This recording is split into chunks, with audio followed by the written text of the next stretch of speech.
Now we will check the uh, greater than. So this operator will check whether the left side is greater than your right side.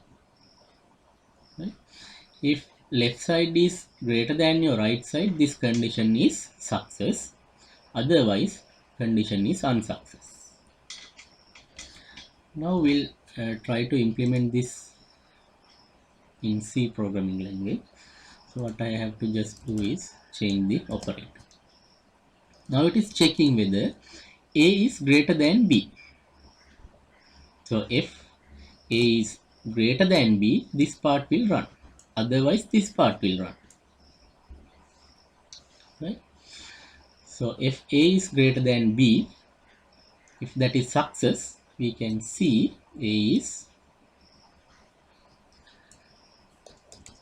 greater than to B. Otherwise, we can say A is not greater than B. So this message keep in mind, right? So it is A is not greater than B. Here I stated A is greater than B. So if not, I'm saying A is not greater than B. So just remember this phrase. Okay. Now what is the case? A is 10, B is 5. We are checking whether A is greater than B. Is it? Yes. Why? A is 10, B is 5. So 10 is greater than 5. So this condition is now success. So this part must execute now. We'll compile and see what is the output. Okay, it says that A is greater than B. Goodbye. Why? Now A is 10, B is 5. So we are checking whether A is greater than B, or left side is greater than right side. Left side 10, right side 5. Yes, 10 is greater than 5. Right? So we are seeing whatever the stuff coded here. The other part will not execute. Okay. So I will make B 15 now. Now B is 15.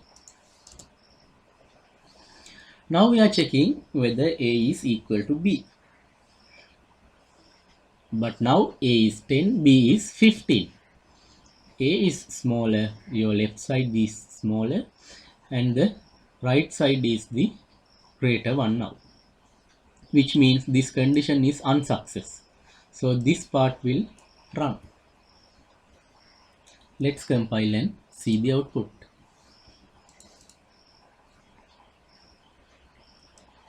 Now it says A is not greater than B. Right? Why? It is checking whether 10 is greater than 15. No. If no, this part will run. So inside this part, we have those two messages. A is not greater than B. Have a nice day. Now earlier I told you to remember this message, right? So it is A is not greater than B. So why I told you that? We'll see what if A and B are equal. Right? Now A is also 10, B is also 10. Now what will happen? It is checking whether A is greater than B. It is checking whether 10 is greater than 10. Is 10 greater than 10? No. 10 is not greater than 10. Right? Therefore, this condition is unsuccess. So it will run this part. Right? So we can see the message A is not greater than B. Right, let's compile and run. See, now A is also 10, B is also 10. Right, so we are checking whether A is greater than B. We are checking 10 is greater than 10. Is 10 greater than 10? No.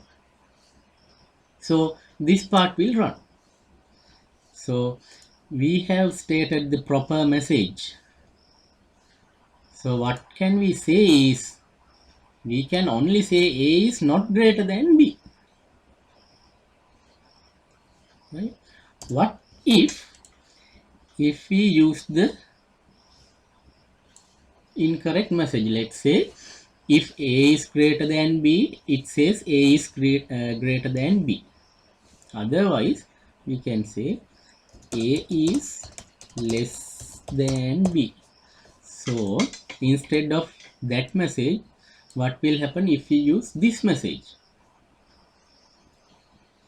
Right, we are checking whether A is greater than B. If success, we can say A is greater than B. Otherwise, we are going to say A is less than B. So what I want to show is that is incorrect. So now A is 10, B is also 10, and it displays A is less than B. Right? So if you use this message, your output is incorrect. Right? So that's why I told you to keep in mind this message, because by this check, by using this greater than check, we can only say that whether A is greater than to B or not. It doesn't imply that if A is not greater than means it is less than. There's another special state where A is equal to B. Right? So keep in mind that if you check greater than or less than, in this case greater than, if you checking A is greater than B, you can only say whether it is greater than to B or not. Right? A is greater than B unsuccess does not imply that A is less than B. That's what I want to point out. So it only check for A is greater than B. So if A is greater than B, definitely A is greater than B. Otherwise, we can't definitely say that A is less than B. Right? So that's with this later than and less than and greater than comparisons.